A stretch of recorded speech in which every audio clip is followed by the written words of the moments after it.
Yeah. We had DLC for Pokemon Scarlet and Violet, and there was actually a 4chan post that came out like the day before the DLC was announced, and it incredibly accurately predicted the DLC. So people were led to believe it's a leak.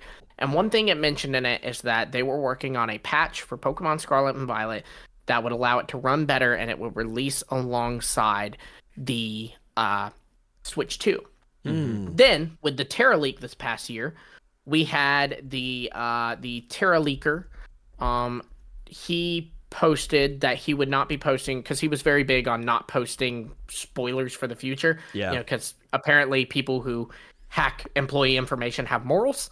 But he will release social security numbers. We're happy. But we're saying we're happy spoilers. about that. Okay, but we're happy. We are happy about that. Yeah, little please. like I'm happy as a fan. I am kind of questioning your ethics, but It's anywho, a good thing. It's a good thing.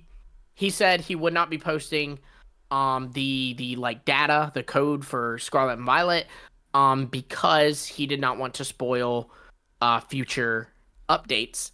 So my question to you is, on the subject of Nintendo Switch 2, do you think that there will be a patch for Pokemon Scarlet and Violet as it pertains to Nintendo Switch 2? Or also, bonus question, do you think there'll be anything with Scarlet and Violet aside from the occasional mass outbreaker raid? I've been playing a lot of Scarlet and Violet recently. Do you have something, Saul? Yeah, I'm activated right now. I've been playing. For me, yeah, go.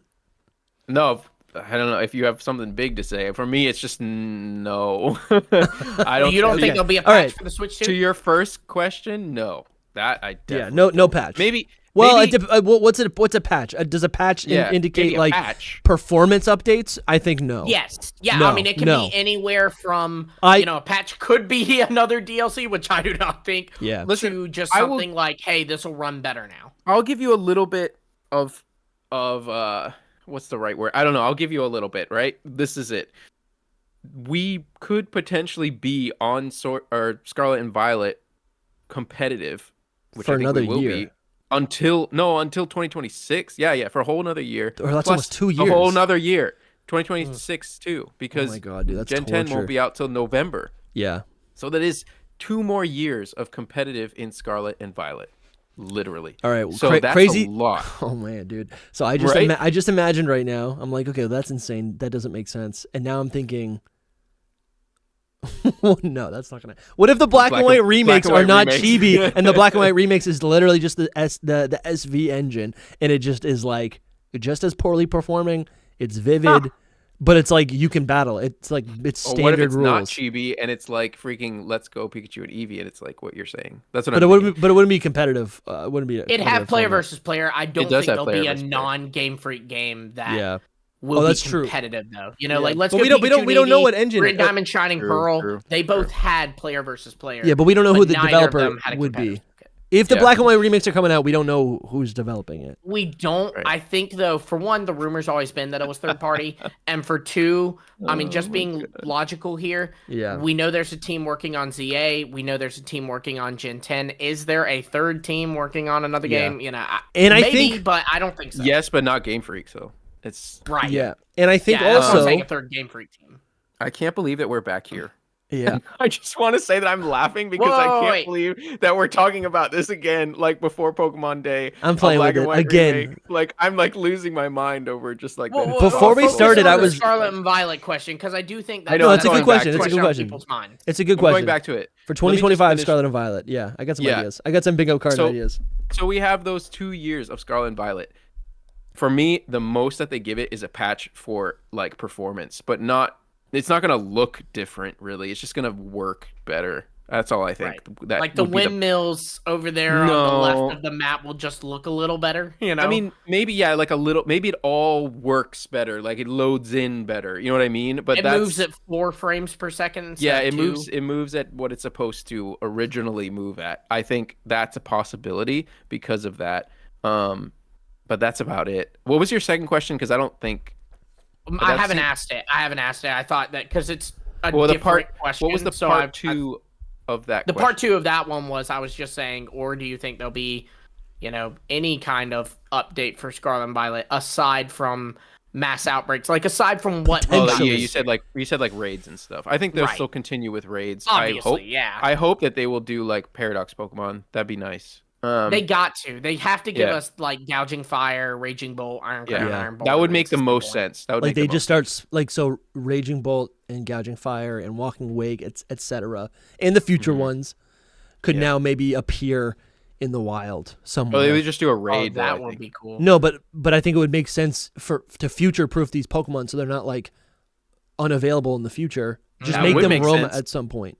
That would make so You know? much Well, sense. and But does that you know count as a the patch? trailer- Makes sense. Game You Freak know makes that no the sense. trailer freaking shows. The trailer for the DLC shows you battling Yeah. the DLC paradoxes in places you do not encounter them. Yeah. So it almost like says to me that at some point they were planned to be Yeah.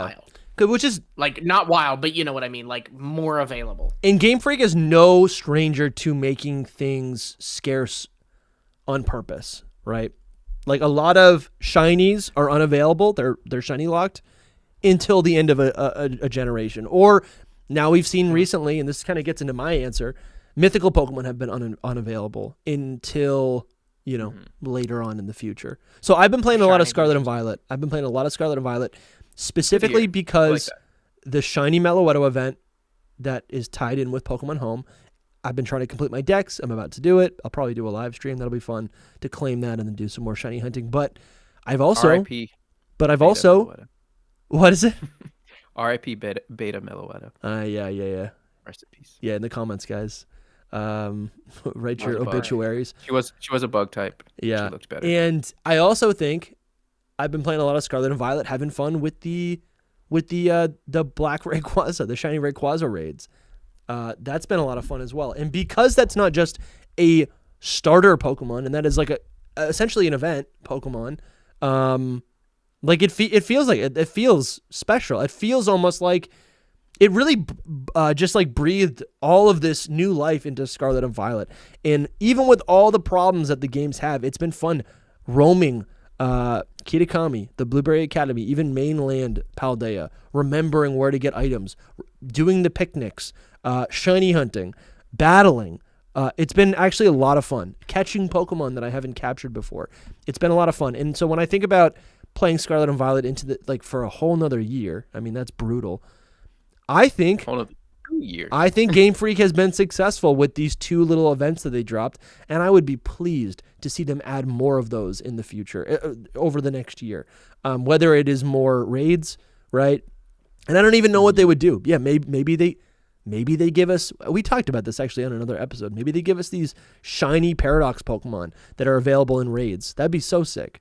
I mean, right? we can also think about Shiny Koraidon and Miraidon. Those are the two that Yeah, are like the most absolutely. And the obvious. Ruinous Quartet. Absolutely. I don't think they will, but that's. I mean, a they did. possibility. They typically do with. They will at some point. What I don't know. It So- might not be a raid. It might not be a raid. Usually it's like the global challenges, but they did it with the Tapus. They did it with the Galarian birds. Yep.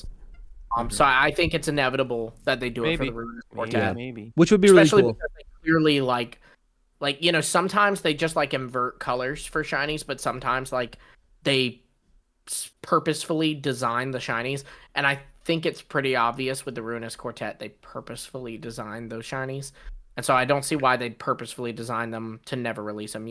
All the other ones we got, the Tapus, Poipole, even Savali, Yep. the Galarian birds.